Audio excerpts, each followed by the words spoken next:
Hey guys, Gavin here.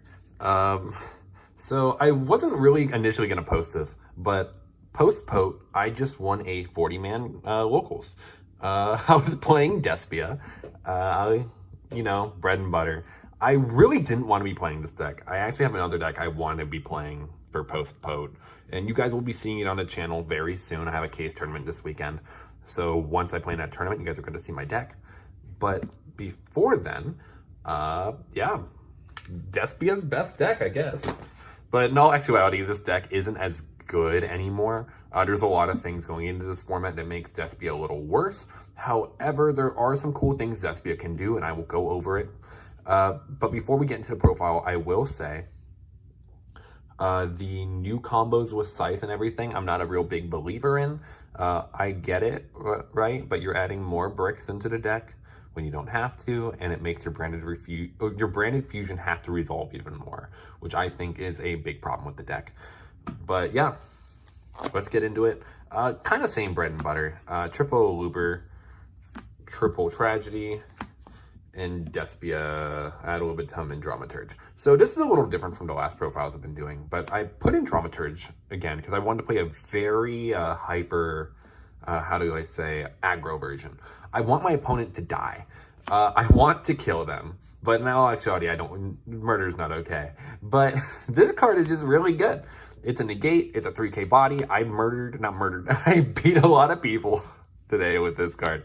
And yeah, it was just a really good card. Dramaturge, I kind of wish I would have played it for Nats, but it's whatever. Also, never forget the second effect of Tragedy. It'll help you play through draw. Next, we have the Albaz engine. You need to play this. I play triple Albaz. Again, it comes up, and this is more aggressive than usual. Because it's aggressive, you're also playing triple chain. I feel like this engine is a little too big. I kind of want to cut this engine down again, like 3-2-2 or 2-3-2. I don't know what I'd make it. I'm not going to be playing this deck for the rest of the format, so I don't know. But I feel like something in here needs to be cut down. I was seeing this way too much today, which is good. It's good to open one, but it's not good to draw 2 off Chimera as much as I have. And then let's go for the package, the Lost package. I was playing 2 of this. I wanted to play 2 of this and 1 of this. I feel like 1's fine. It doesn't come up as much anymore. The more I think about it, the more I've tested it. I wish I could play 2, but there's just not enough space. I kind of like it being... I cut it for the Dramaturge, and I like that a little bit more. I gotta hide the spice there, but then the one light is the Fairy Tale Snow. You guys already know what this card is. Helps dodge everything. It's really good. Helps you kill. Now, the spice that helped me win this weekend. We are playing Kaiju Despia. And before you guys go in the comments like, oh, you're only playing one Despia. Well, you're only playing one Kaiju. Hear me out, right? So in this deck, there's only so many spots you have for tech space, right?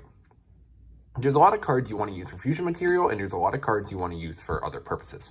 So for my going second spots, I was playing Super Poly, but I decided I didn't really like Super Poly. Like, Super Poly is going to be really nice going into Poe format. I'm not going to lie to you. I really like it. However, this card is removal in ways where Super Poly can't be. And you can also use it to go with Allure. It's an Allure target. It's another Poly target. So if you're trying to Chimera, it's an extra body. It just does everything. It just helps the deck out in ways that you wouldn't expect it to. And it's also really funny because it came in the structure deck. You're just given this, and like, it's really good. Every time I Kaiju someone, they're like, there's no way, and you just kill them through it. The removal is really good. Good against Sword Soul, good against all your matchups. I should have been playing this card for the longest time. And that is all the monsters. Honestly, I think this is kind of perfect for monsters. I'm still trying to think about what I want to do with the Fright for package, but you know what? Like, we'll figure that out down the road if I ever touch this deck again. So I'm going to be playing the same branded package as I have been. Triple fusion, triple opening, double red, 1 lost. This is perfect. You don't want to play 3 disc of bricks. This card is the god card. In the mirror, you need it in the grave. And Branded Fusion is just the best card in your deck. Branded Lost, there were a lot of times I was able to play through bad hands because I opened Branded Lost and a Polymerization. So there was always a way to combo. You just need Branded Lost. Like, Branded Lost is just insane. Especially in a mirror, not being able to be interrupted is really good. Triple Patchwork, Double Fusion. Again, something in this package needs to change. I really like this package. I like testing out all these different ratios, but there's just too much. That's really it. There's just...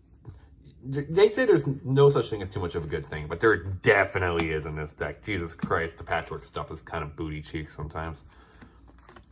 Triple Chalice, just as a flex spot. I was playing Droplets. For me to be completely honest with you, I just didn't have Droplets today. I was borrowing someone else's before because I'm broke, but Chalice is fine. No one plays around it. It's kind of sick. Allure of Darkness, it's Pot of Greed. Your double Rhoda for the deck. Yeah, you can never see too many names. This stuff's insane. One Called By, because you win if you activate it. And then finally, for the last trap, you play Branded Banishment. Again, we don't play the new one because I feel like you just play too many bricks to make that live. You're playing too many bad cards in order to make Branded Fusion a better card, where honestly, you can just be playing regular and still be doing really fine. That's my take on it. I could be wrong. I tested it out a little bit before the event. I'm like, no, I'm fine. And you know what? A dub's a dub in my books. So that's the main deck. Then let's get into the extra. For the Albaz targets, you play double Mirror Jade, triple Albion, Rebellion, Brigand, Albalenitis. Nothing really here to explain with the Mirror Jade. Mirror Jade's just really good. You play 3 of this. It comes up a lot in grind game.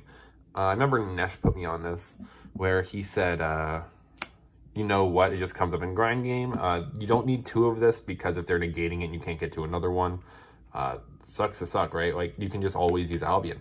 If this is engrave, Albion will be live, so there's no reason for this, you know?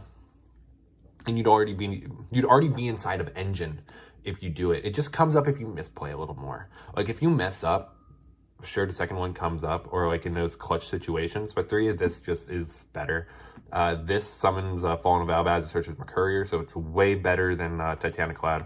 And Albalenitis, basically, if you go up against Dragon, I'm going to keep it real with you. You can bluff set anything and they have to act. Like, you can just bluff set a tragedy and you're like, oh, shoot, let me just IP. I'm like, okay, you're bad.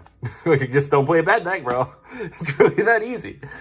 But yeah, this card's been coming up clutch a lot. I've been beating a lot of Dragon with this card. Again, shout out to Nesh for telling me all about that and getting me hooked onto Spice. Nesh really be hooking me up with the goo. For the Despias, you only play Quartus and Double Masquerade. Again, this is aggro. You want to punish your opponent as much as possible. I never ended on Double Masquerade. I feel like it just doesn't come up. It's just, I don't know, not for me anymore. I just felt like it was a lot better sometimes to beat my opponent. Like, there's not a lot of matchups where Double Masquerade comes up. It came up once against Sharks where I could have done it, but the idea was that I was already winning through advantage, and if I were to Double Masquerade, I would be down on the advantage and I wouldn't be able to hit him on the crackback. So I think I did the right play by not doing it. It's weird. It was a weird game state, but that was my explanation. And then the honorary Despias, or Guardian Chimera. Second one doesn't come up as much as you think it would, but it's broken. It's Guardian Chimera. It's the reason to play the deck. If you're not playing this card, I think you're not playing the deck as it should be. But what do I know? Like, you're just given removal. Like, this deck is just removal turbo. And Starving Venom and Draco Stapelio. Super Polytarchons and Polytarchons. They're really good. Now, a couple of things that this deck has on Splight. If you guys don't know, I'm going to walk you through this real quick. This makes their monsters level 1.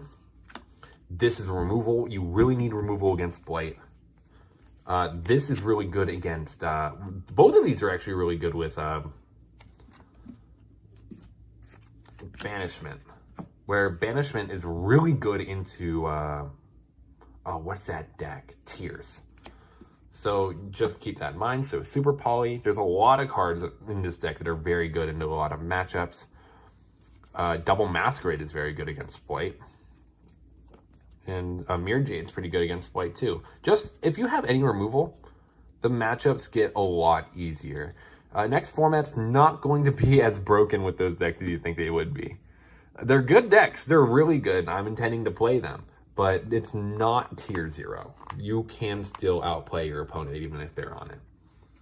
Now for Decide, I'm going to do it backwards. Reboot. Triple TC Boo. I've been trying this out for the past week or so. I think I put this in at the exact same time I put in Raijin, the Kaiju. But the idea behind it is that a lot of decks, like you need a Floodgate right now to really compete. I forget what I was playing in this spot. I think I was playing D-Barrier. But a lot of the same decks that can be hit by D-Barrier get hit by TC Boo. Except for Punk, really. And TC Boo just covers a lot of ground. That's really why you play it. Especially against Dragon. Like, you just need something more. Spells, we're just going to show removal here. You got Twin Twisters, you got your Harpies. Yeah, you got 5 back row cards. You got Twin Twisters, Harpies, and Reboot. Really all you need. And then monsters. Now, this is going to be a little different into the format. More removal. Pankratops breaks entire Splite board. It's a really good card. You can basically just do this and then do your Despia plays after. You prefer to negates. Really good card. I'd suggest it in any side deck. Triple DD Crow. So DD Crow is broken for a number of reasons. But the reason why DD Crow is especially broken is because 1, it's really good against tiers. 2, it's really good into the mirror. And 3, you can hit Ronin Totem. So yeah, take that as you will. This card does a lot. And is a really good card. I'd suggest playing it and putting it in every side deck you can for next format. It's disgusting. Again, hitting Branded Despia is just collateral. So that's another reason why this deck isn't as good anymore. But you know what? It's whatever. This deck's still insane, but man, does this hurt a lot. And then Triple Nib. So Nib's weird. It hits a lot of Rogue. It hits Punk. It hits a lot of random things. But the one thing that Nib is very good at is that it can punish a Tyrell player or a Despia, not Despia, sorry, a Splite player if they overextend. And overextension is the name of the game for this format. Not everyone's going to be playing perfectly. It's the first couple weekends where this stuff's going to be out. This was the weekend of pre-release where people were able to play with the cards. And this card is just incredible. I would suggest Nibiru. You know, Imperm Nib is still a combo you can do. Yeah, that's really it. That's the deck. Overall, I don't think Despia is bad going into the current format, but I do think Despia could be better. I think there's a lot better options. I think Tyrell just kind of outclasses Despia right now. I could be wrong. I'd like to be shown wrong too, because I love this deck. But yeah, that is the end of the profile. Thank you guys so much for watching. If you guys have any other decks you want to see me play, please let me know in the comment section below. Even if I don't respond all the time, I do look at them as much as I possibly can. And yeah, just let me know. I have a couple decks I really want to show off post-pote. I'm not going to leak the goo yet, but there are a couple of decks I'm very interested in. Some of them that have even been out and that I feel get better going into the next format. But yeah, with all that being said, you guys have a great day.